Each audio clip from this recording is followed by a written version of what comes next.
Right, good evening, everybody, and welcome to our meeting this evening. Those of you that made the journey to London yesterday, well done, and I hope you didn't have as bad a journey back as Dylan has just told me his was.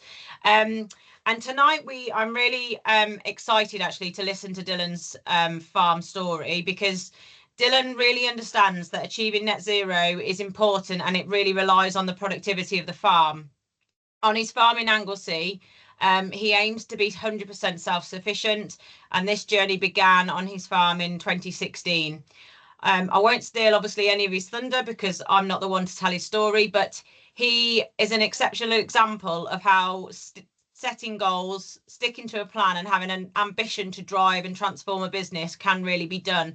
And Dylan has been awarded this year to be Welsh Grassland Farmer of the Year and Farmers Weekly Beef Farmer of the Year, to just show how, his achievements of what he's done on his farm. So over to you, Dylan, and we will keep the questions to the end this time. So if you have any questions, either type them in the chat and I'll bring them up at the end, or we'll do them all at the end. James, you've got your hand up already.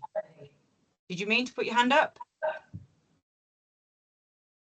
I'm guessing not. No, I didn't mean to. Sorry. No. That's all right. Not a problem, Liz. Okay, over to you then, Dylan. Hi there, everybody. Yeah, for everybody who's down to London, I hope you've recovered, and what an absolute fantastic day. Myself, it was a 9-hour bus drive down there and 3.5 hours there and another 9 hours on the way back. So yeah, and a full day today. So yeah, I'm running on fumes at the moment, but yeah, thank you very much for APB for giving me the chance to host, and I'm going to give you as close as I can to a farm walk as possible, really. So I'm going to go through the system and what we aim to do on our farm here in North Wales. Okay, so we'll just right then. Okay, can everybody see that? Is that clear? I can't see anything at the moment, Dylan. Okay.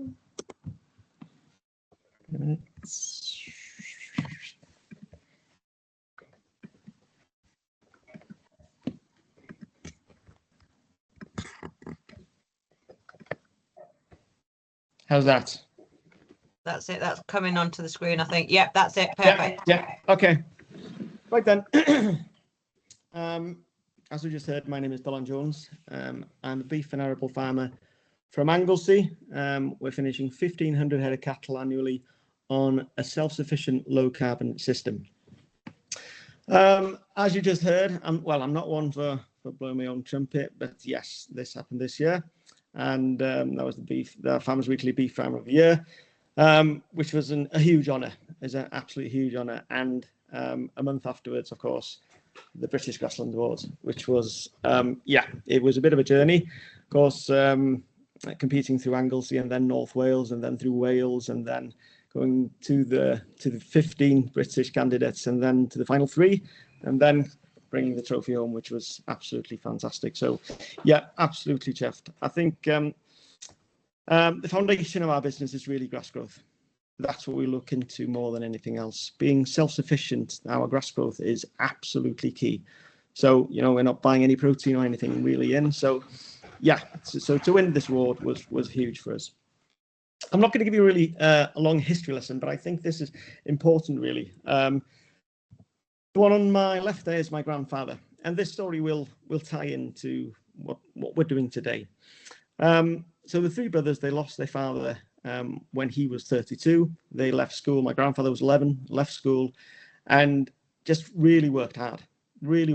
Farmed on an 80-acre church-owned farm. And over the years, they created a bit of name for themselves as really good ploughmen and good crop growers. And lucky for them, the Canadian government, it was a war gift aid, gift-aided them a combine. So that was the beginning, really. When that combine arrived in the port in Manor Bridge, they had never seen a combine before. It was the first in North Wales, might be the first in Wales, and they didn't know what to expect. So they went down to the port in Menai Bridge to find boxes on the port there. And it's not a combine, just boxes. And it took 3 months for this combine to arrive. And they placed it out on the yard and put it all together. And that's where it began. That's where it began, really. So they began basically doing what I'm doing today. So they're growing crops, buying dairy cattle, finishing them on what they could grow on the farm, and using the manure as nutrients and all these things. So it really ties in. We've over the 80s and 90s and these 2000s, of course, we went very straight into fertilizer and buying in soya and buying all these things. So it's been a whole loop, really, going back to what my grandfather was doing at wartime.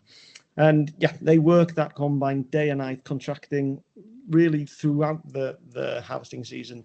And that's how they started buying land. And yeah, it's just a sentimental story, but really ties into what we're doing here today. And here we are today. Yeah, slightly bigger combine, but yeah, this is our really, you know, getting those crops in the ground and getting everything in. We're totally self-sufficient when it comes to the farm work. So we've got all the machinery here. We don't use contractors at all. So we're growing 350 acres of barley to finish 1,500 head of cattle annually. So that's our starch intake. And it's, you know, it's extremely important for us to get that right. And it's the straw as well. It's as important as the barley for us, and not just the bedding for the cattle, but it's, you know, our manure. And our manure is, again, a key aspect to the farm. We need that manure for, you know, for the growth of our crops, the future crops, and so forth. So yeah, extremely important. As cattle, as you can see, the type of cattle are coming in, dairy crosses, and yeah, it's a preference, really, because we had, through the 90s, we were buying in, we were really continental based, and thinking if you had 100 grand to spend in the market, and how many cattle could you get for that 100 grand? You could bring home 120 dairy crosses compared to 70 to 80 continental cattle, and the margin is basically identical. There's nothing in it between the margin of a Holstein Friesian steer to a Chevrolet. So that's what we're working on, really, the capital we could spend and to get more heads for our money. So that's what we're working at. And as you can see there, we're weighing cattle 100 to 150 weekly, and we're tracking those cattle through. I'll talk about that more later on. So yes, so talking about the crops and where we've going back to 2016, where we started the major change in the business. In 2016, we were lambing up to 1,000 textile meals and finishing about 700 cattle. And I had hosted an open day for future farmers of Wales. And one of the questions were, how could you ever hit your environmental goals on such an intense system? And that really struck a chord with me. And they asked me as well to go on social media and just put a tweet a month, just something. And I wasn't on anything like that. Anyway, I started, tweeting that, and I saw the negative feedback we were getting from the public as farmers. And, you know, these two things really were playing around in my head. And I thought, okay, we can do better when it comes to our environmental goals. We can pull back on the fertilizer. We can do, you know, several things to change, you know, the system. So writing just a basic breakdown of where I was going with the sheep, and the same with the cattle. And we were basically self-sufficient with the cattle anyway. We were finishing 700 cattle just on what we could grow on the farm.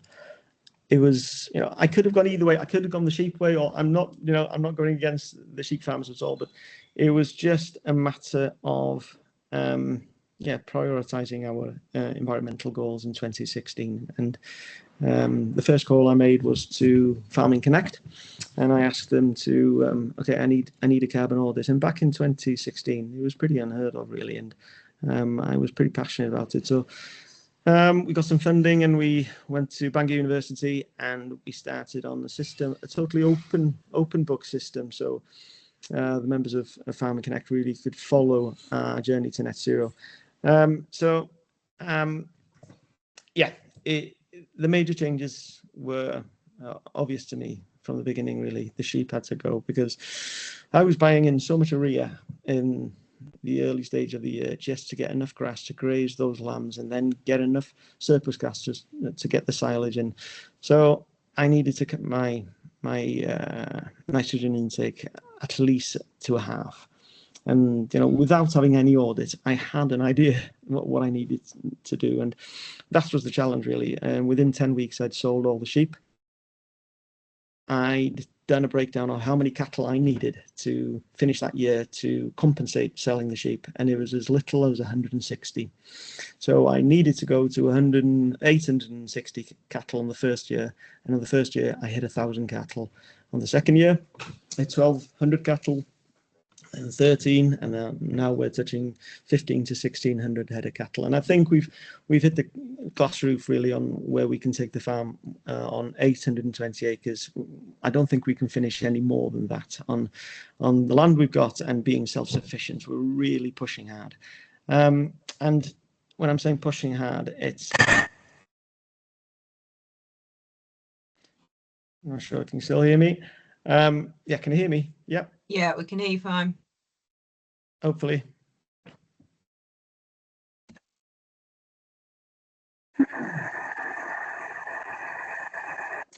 Yeah, can you hear me? Sorry. Yeah, I can hear you. Yeah. So it's just, yeah, the manure and ploughing was, yeah, you can see me ploughing there. We've had lots of trials on the farm, going through min-till and no-till, and with a massive manure we've got on that field, you can see there we're going in with between 8 and 12 tons an acre. We were having difficulty getting the manure onto min-till and no-till, especially on wet seasons.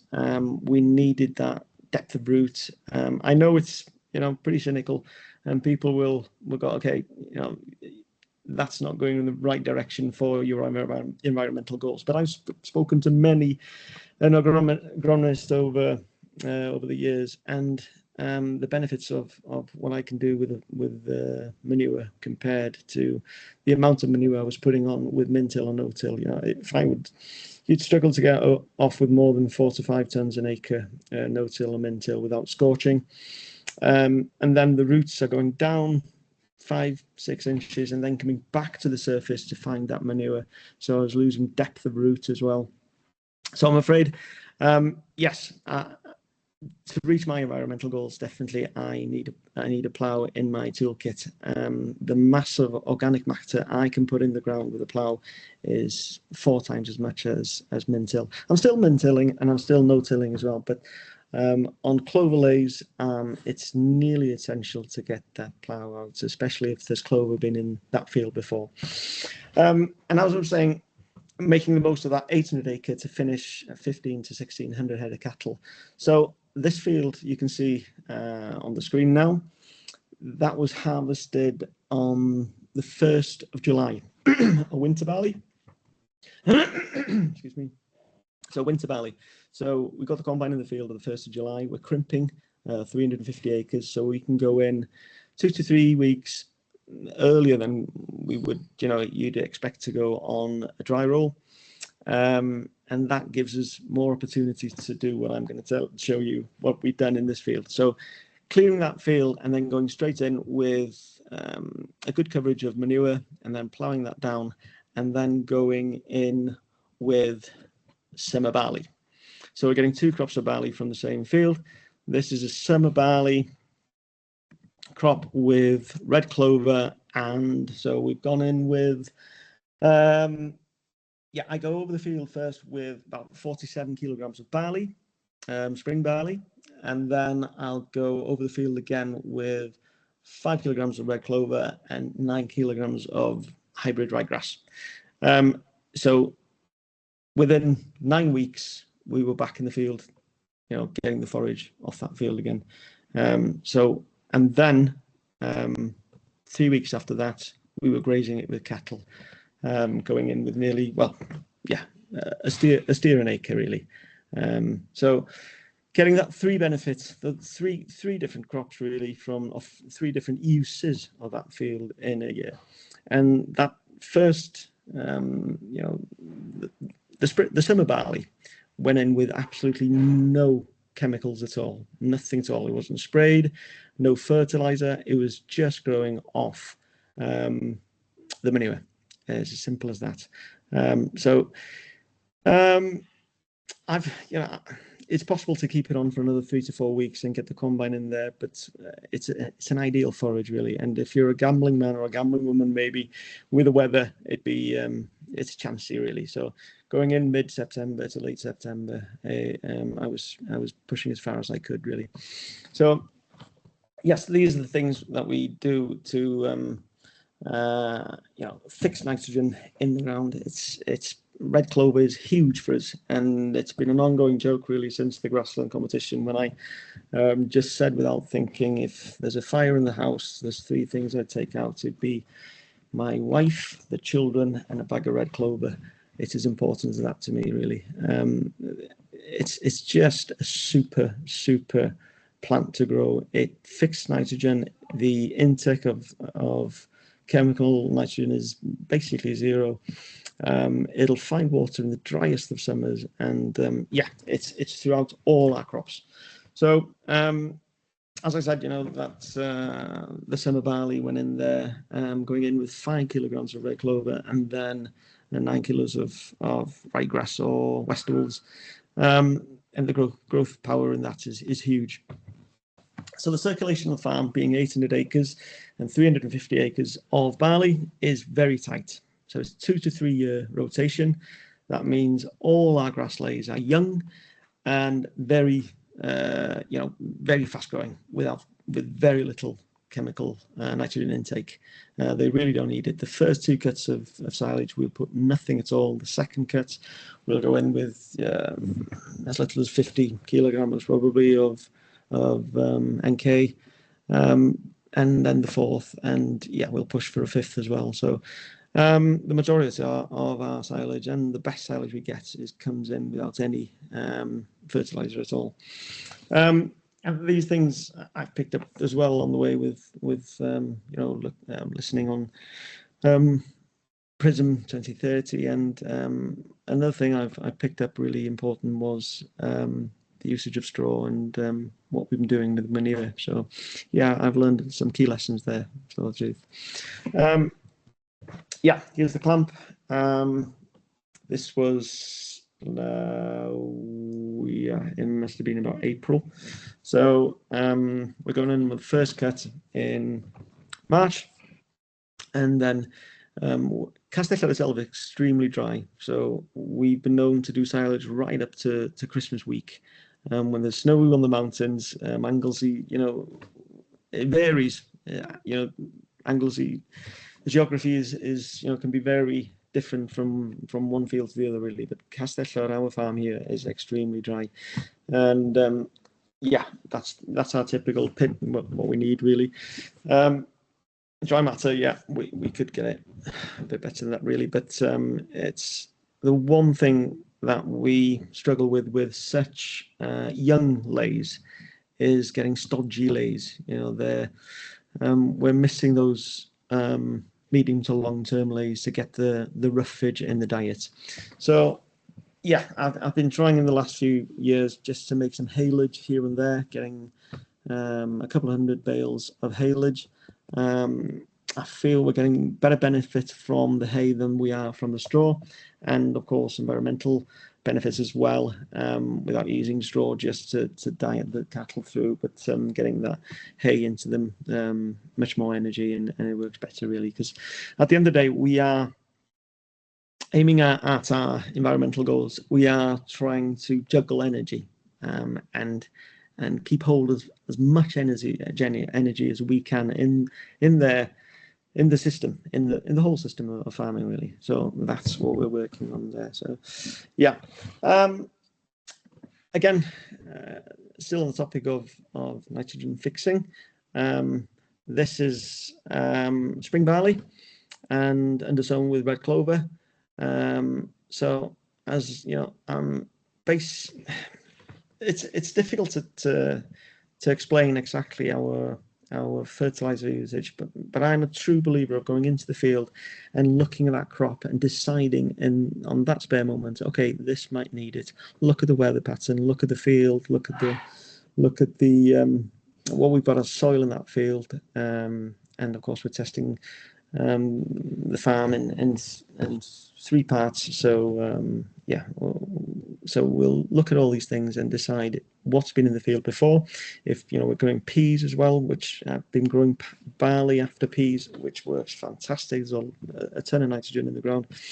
So yes, and again, after we've taken that barley out, we've got a red clover lay for 3 years, and this is the field after we forage that barley and red clover. This is the field 8 weeks afterwards, which is with no chemical intake at all, and it just grows a huge crop of. There's a few volunteers coming through just there, but that's not a bad thing. It all adds to the diet.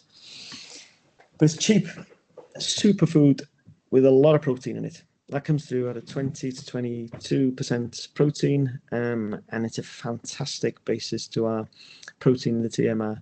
Not buying any protein in, this is really important to us. We need to get the protein in. We need to get these lays bang on. The same with the barley, really. We need the starch from the barley, and yeah, get those key things in there and just watch those cattle motor. It's really important. See the peas here. Still on a learning curve with peas. We're on the 3rd year of growing peas, and I'm crimping peas there, and it works really well, and the cattle do really well on it. It's 60-40 mix, barley and peas. But I am starting to get tired. We're really gutting the combine out after getting the peas. It's crimping peas. It can be sticky, and the combine does not like sticky peas. So yeah, we're emptying, taking all the sieves out, nearly taking the walkers out. Really, it's a big job. So I'll be growing peas again. Yeah, I've got a plan of getting 30-40 acres of peas, just peas going in.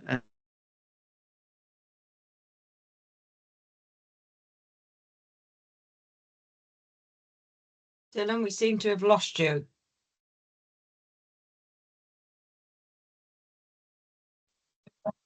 Oh, I think you're back. I think it just froze then. Oh, it froze. Okay. Yeah. Carry on. Okay. So did you hear what I was saying about the peas, or? I think if you can start the peas bit again, because you. Yeah. So it's we've been growing peas for the last 3 to 4 years, and still on the learning curve. As you can see here, it's crimped. We're going on crimped peas and crimped barley, 60-40, so 60% peas and 40% barley.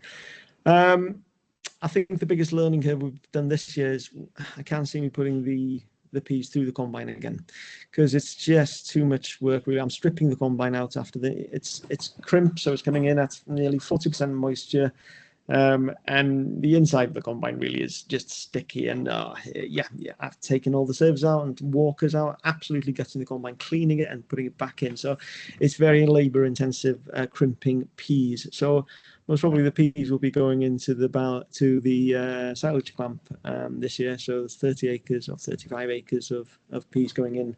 Well, that's the plan anyway. Might put 40 actually, and we'll see how it goes. So yes, that's the story of the peas. But I think again, the benefits of the protein is huge, and the nitrogen. That's one of the even a better success story than the clover is growing barley after peas. Wow, it just shoots out of the ground. And you can be very careful if you're giving it any chemical nitrogen. Your crop will just lie. So I think that's been working really well with growing barley after peas. So yeah.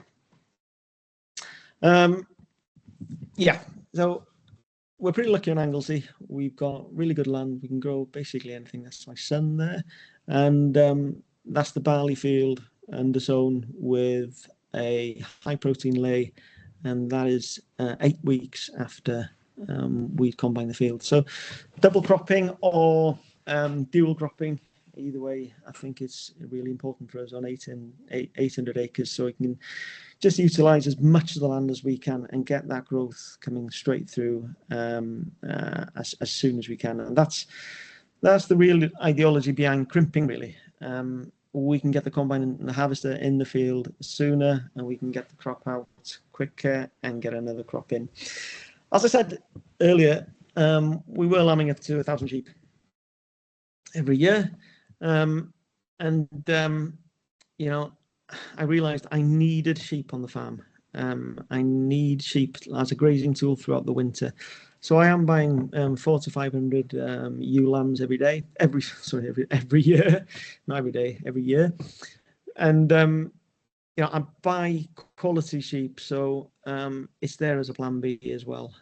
So I have sheep on the farm. So if I need to buy a ram, I can purchase a ram.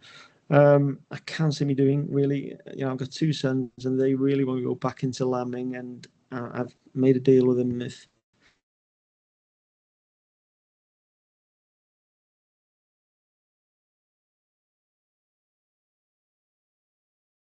Sorry, Dylan, we've lost you again. We lost you at you've made a deal with your son.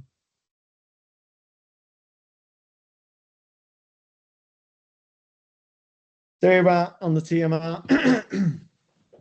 Dylan, we lost you again a minute then. You said you'd made a deal with your son about possibly having some sheep. Yeah, okay.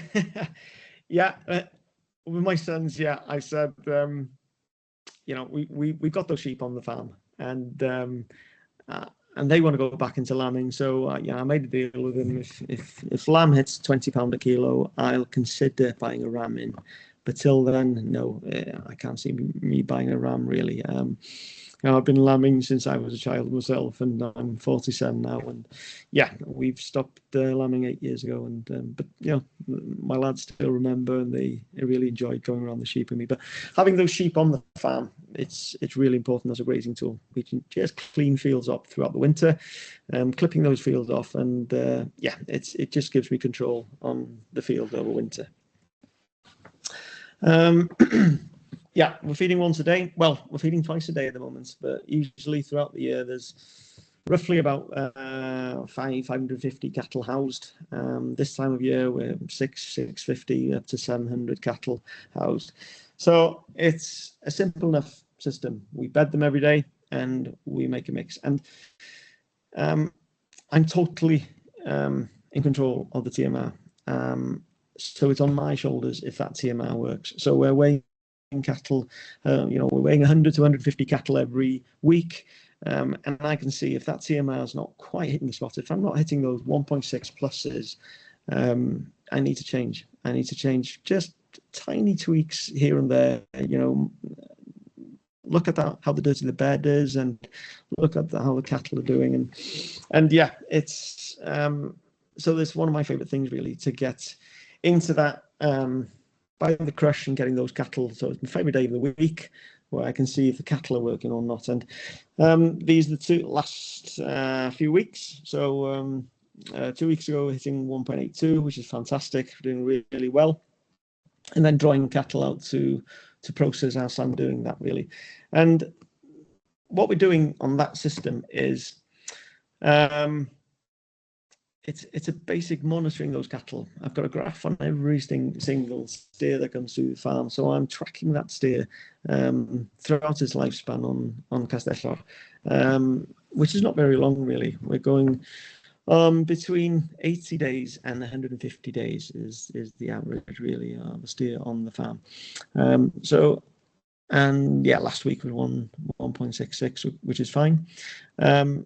I wouldn't be really worried if I saw a decline, if it was coming down to 1.2, 1.3s. Yeah, I tweak the mix maybe and push them maybe a bit harder, or more roughage in the mix, and just these simple things really.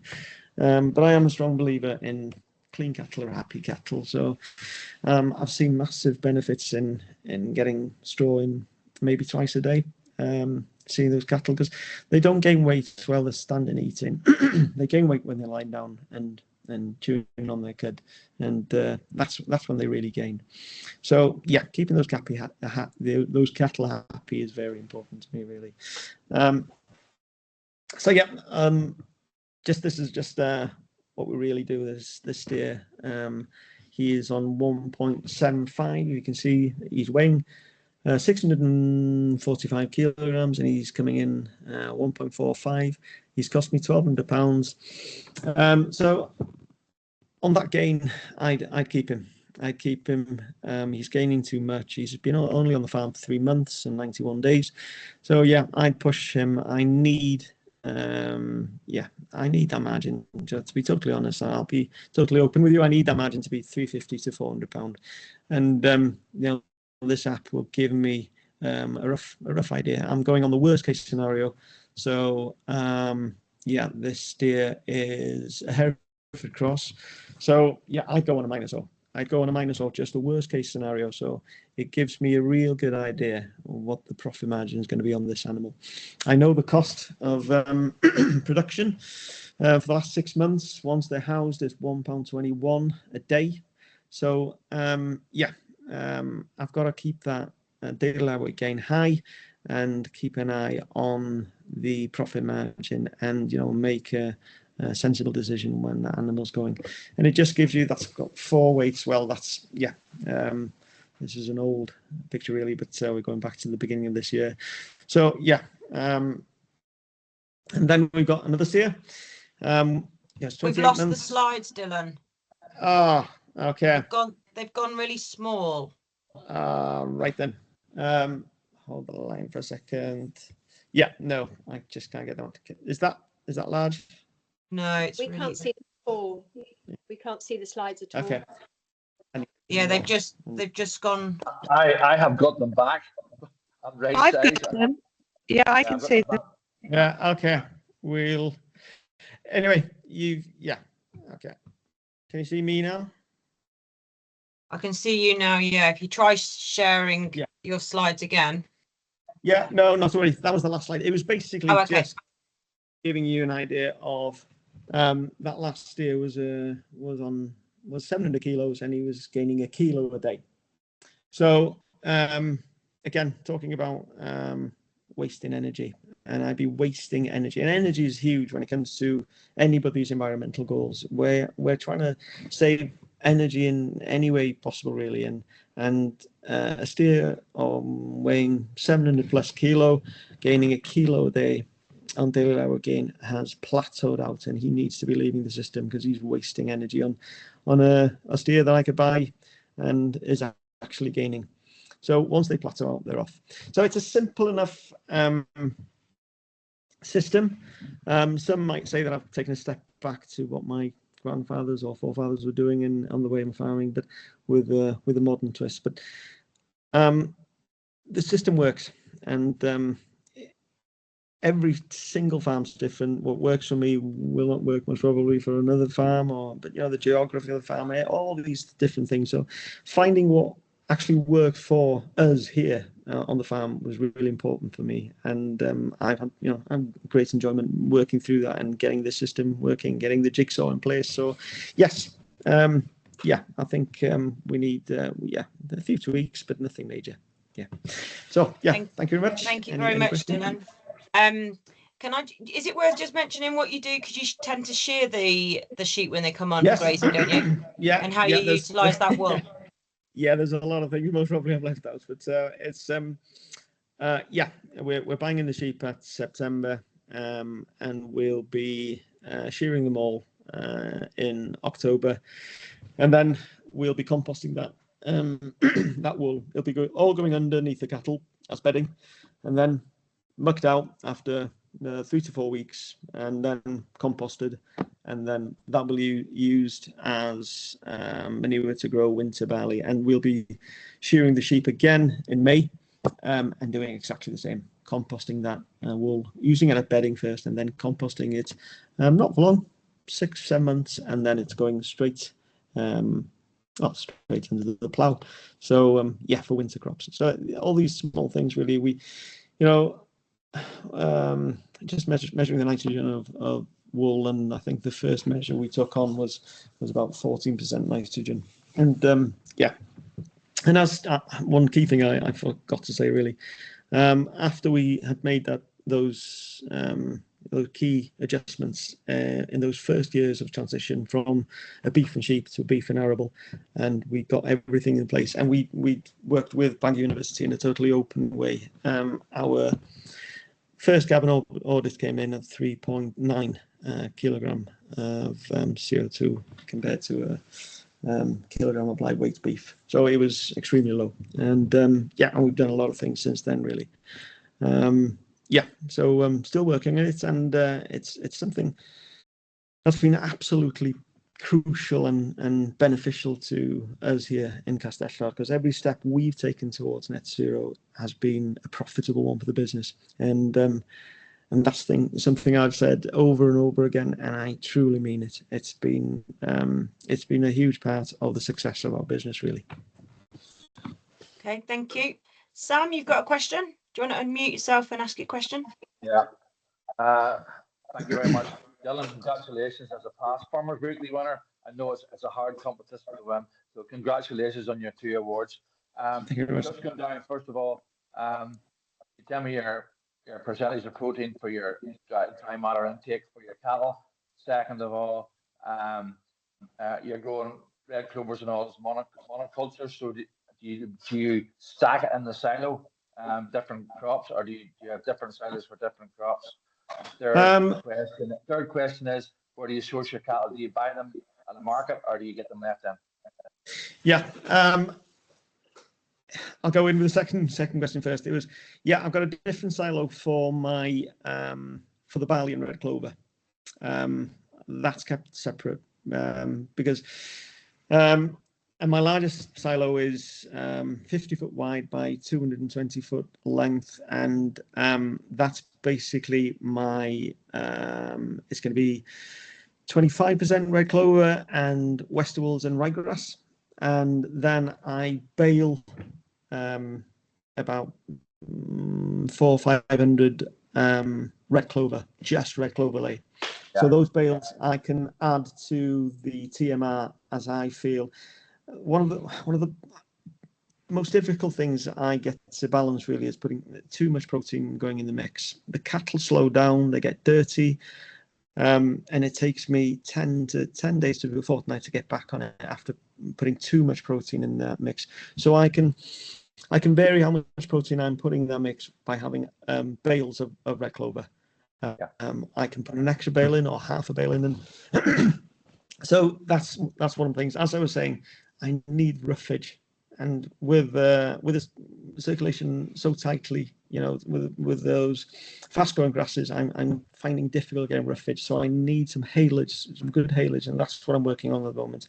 Sourcing cattle, they're all from North Wales. We're extremely lucky here. We've got some really good, thriving dairy units, and you know, not being overly vain, but I do look on the highest achieving cattle on the farm every month or so, every 2 months. You know, we're weighing so many every week, and the Charolais here, Belgian Blues, Sementals, all you know, all the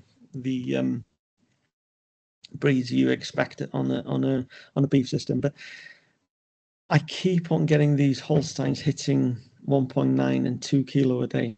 And I look back at where these Holsteins come from, and they're from those dairy units that have spent some money and getting good genetics in and on their cows, and it's coming through in the calves again and again and again. I'm not going to tell you which one they are because I've got competitors out there, but I think one of the most obvious ones in North Wales would be our NFU president, Aled Jones.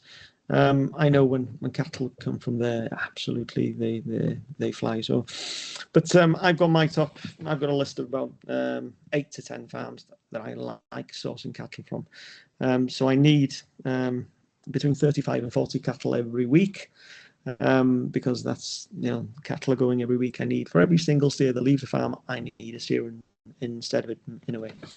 So yes, yeah. And sorry, what was the first question? Sorry. I can't even remember now. I was just so engrossed with what you were saying. Yeah. Do those Holsteins eat more? The ones that are doing 1.9, are they eating more than that? Yeah, they are bound to. They are bound to. Yeah. But yeah, it's crucially important for me to source good genetics. As I'm talking about energy, wasting energy on an old-fashioned,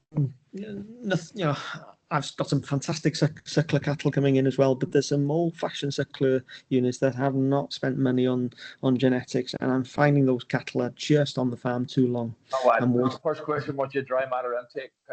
Protein percentage in dry matter intake, but yeah, I'm aiming at about 32. Really, it's with stodgy silage, it's difficult. It's really difficult. It varies, especially with the seasons we've had. As much ryegrass or westerwolds on the farm, that has its problem itself. It dries really quickly when it hits that. But we're going in early. Our first cut is in mid-March, and there's no wilt at all in that. You're not going to get any wilt in it, so that's coming in pretty stodgy. So, yeah, it's a balancing act, and every season is totally different, really. So, yeah. Thank you so much. Thank you so much, Dylan. Thank you. Dylan, what protein levels in the diet? I'm aiming at 14. That's my target. Now, anything above that can be problematic, really. So, as I said, I'm just trying to keep those cattle clean. I can say, I'm cleaning the standing passage 3 times a week, and that gives me good indications of what's happening in their diet. So that's really what I'm driving for. But it's starch is really important for me. I'm buying cattle in at 16 to 24 months. They're really out of the growing stage. So I need there'll be about 150 to 200 cattle grazing from March to, well, they're still out at the moment. We've had a fantastic November. I can only remember cattle out till Christmas once before, and it might be again this year. So it's extremely dry on Castell. They'll be the cattle that are not reaching 450 when I'm buying them. I'll put them out if they're young enough and they get some spurts of growth in there. But I'm benchmarking all. At the moment I've got 5, maybe 6 different seeds from different companies on the farm, and I'll be benchmarking every grazing field through weighing cattle going in, then grazing them for 6 weeks, and then weighing them again.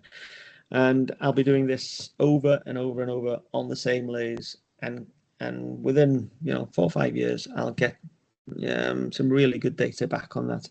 And it's not how much we really spend on the seeds, because I've really cheap seeds coming in. That's maybe 48, 50 pound an acre, and absolutely, cattle hitting 1.2, 1.1, absolutely thriving, and they are white clover lays, which work really well on grazing cattle, hitting over 1 kilo. Our average for this year has been 0.88. For the seasons we've had, it's been difficult. The cattle have been sheltering most of the summer through the rain. So yeah, we've had a disappointing grazing season, but everybody's in the same boat, and it's been one of those seasons. But still, I'm monitoring those seeds, and I've cut it down to 3 or 4 seeds that I usually go back to again and again and again, and they work very well for us on the farm here. Okay, thank you. When you're round baling the red clover, do you use an additive at all? Yes, additive on everything. I've been using Kelvin Cave. It'll be Kelvin on the crimp as well, Crimp Safe 300, and it'll be Kelvin on all the silage. But one of the biggest problems, there's around 500 cattle housed throughout the year. I need access to silage throughout the year, so I need to get in that clamp as soon as I can. I need the fermentation to happen really quickly.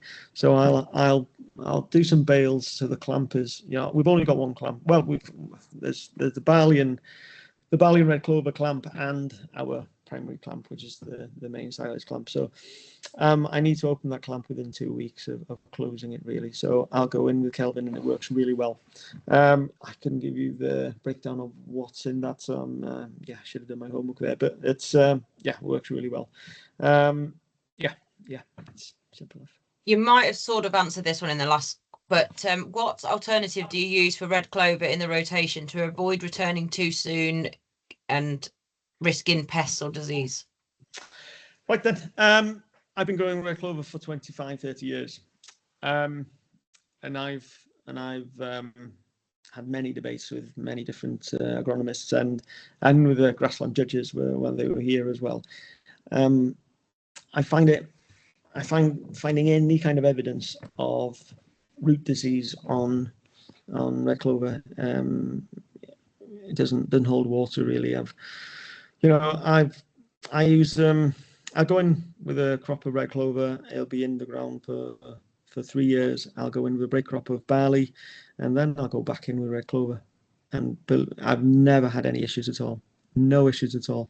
As you can expect, I'm very careful of disease, and I test the soil often enough. And no, I've had no issues at all. Even with I don't graze the red clover, but I think with the massive manure we've got an absolute mountain of manure here. 2,300 bales of straw, and that all goes back into the ground as manure. So the lack of manure is never a problem. And yeah, it was a concern when I was starting off. Going when I was a 20-year-old lad, and all these people were saying, "Oh, you can't grow red clover in the field. You need a 10-year gap. You need all these things." And gradually, well, not gradually, really, I just tried these things out, and I have no issues at all. No issues at all. So yeah. Unless somebody can give me solid evidence of it and black and white, no. I've got no evidence of root disease or anything on the red clover, and we're growing a massive red clover, as I've just explained. Okay, thank you. What barley yields are you aiming to combine? Yeah, we're going in, seeing it's crimped. We're going in between 25 and 35% moisture. So I'd be expecting to hit 410 an acre on the spring. Winter, yeah, not far off really. So that's what we're getting. 2023 average was 3.7. This year slightly more, because I've got 2 bunkers, and the 2 barley bunkers I need 1,000 tons in there, and if I've got 1,000 tons in there, I know I can finish 15 to 1,600 head of cattle. So that's my measuring, that's my ruler of the job really. So yes, so we are aiming at that really. And as I said, it's manure, and keeping a close eye on what crops we're putting in before growing barley. As every farmer that's here tonight knows, you've got cold spots in your farm, you've got really good growing fields, and every field varies, and which fields grow best on very little nitrogen, and what type of fields needs more nitrogen. So it's just, I'm a strong believer in, you can get farmers say, "Oh, you've got to put 100 kilograms there." That's what we do. That's what we've done. And yeah, that goes against my beliefs really. It's looking at the field, looking what's been in there before, and yeah, there's no such thing as, we've got to do as my grandfather did, we've got to do as my father did. I think that's very dangerous really. You've got to try and work with seas change, climate change, everything changes. So just working with what's underneath the feet really. Yeah. Okay, thank you. Dowie.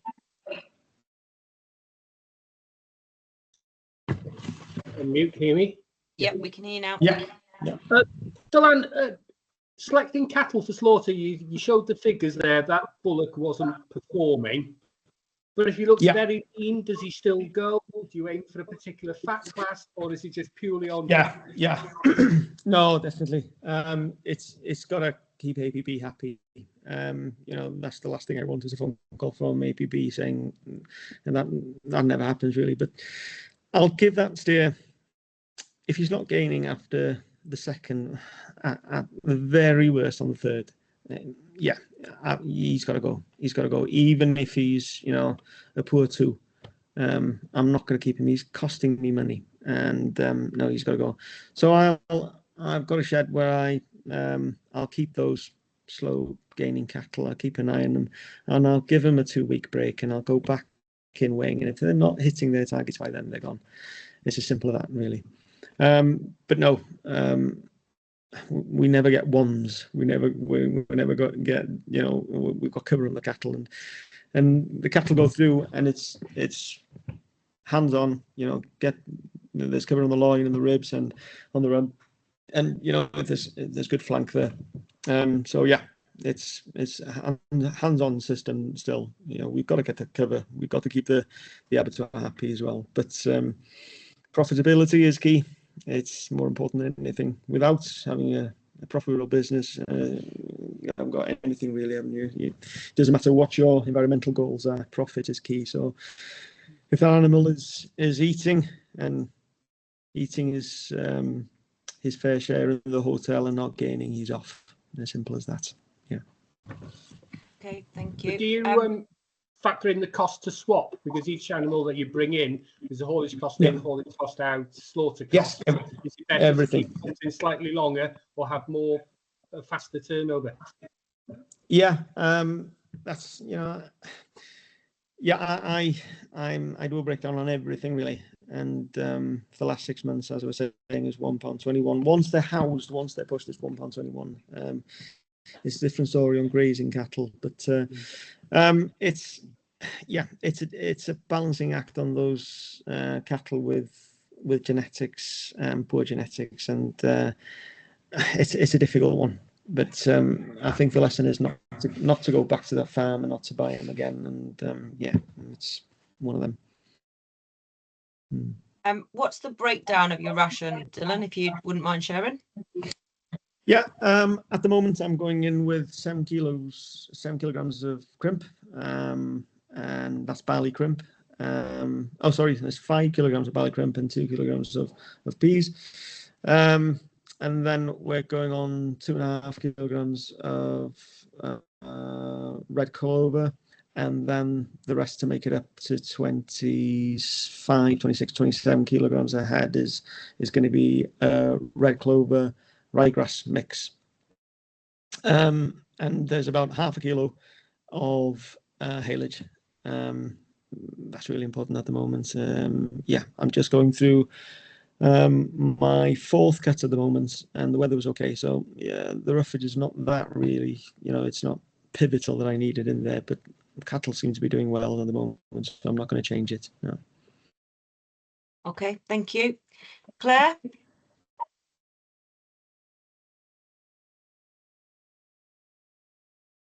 Claire, if you just unmute yourself, we can't hear you. All right, sorry. Do you vaccinate or worm the cattle as they come into the yard, or you know, do you have a routine? Yes, everything fluke and worm as they're bought. Back shaved, tails tucked, and IBR. So and any as IBR, just you know, make sure and we haven't had pneumonia on the farm for pretty close to 8 years, I think. So IBR's worked really well for us. So that's had a shaved back, it's had IBR. That's how we know. Anything's not been shaved, well, it needs IBR. So yeah, and fluke and worm, anything that's been out grazing, a wormer. So yeah, it's there's very little feedback from the abattoir there's any issues really. So yeah, that's all we do. Thank you. Has anybody else got any other questions? Either use the raise your hand function or pop them in the chat if you have. There's nothing coming in at the moment. So thank you very much, Dylan, for sharing your thoughts and expertise this evening. It's lovely to hear, you know, how it sort of progressed and how you've put that plan in place, and you've really driven that plan through to fruition of actually, you know, the system you've got today, which is a real credit to you to win those awards. So thank you very much for sharing that with everyone this evening, and well done again for those awards. There's a few messages and people showing thumbs up and clapping, so thank you very much again, Dylan. I hope everyone has a nice rest of your evening. Thank you very much, everyone. Thank you very much. Thank you. Thank you. Thanks, Pete. Thanks. Bye. Thank you. Bye bye.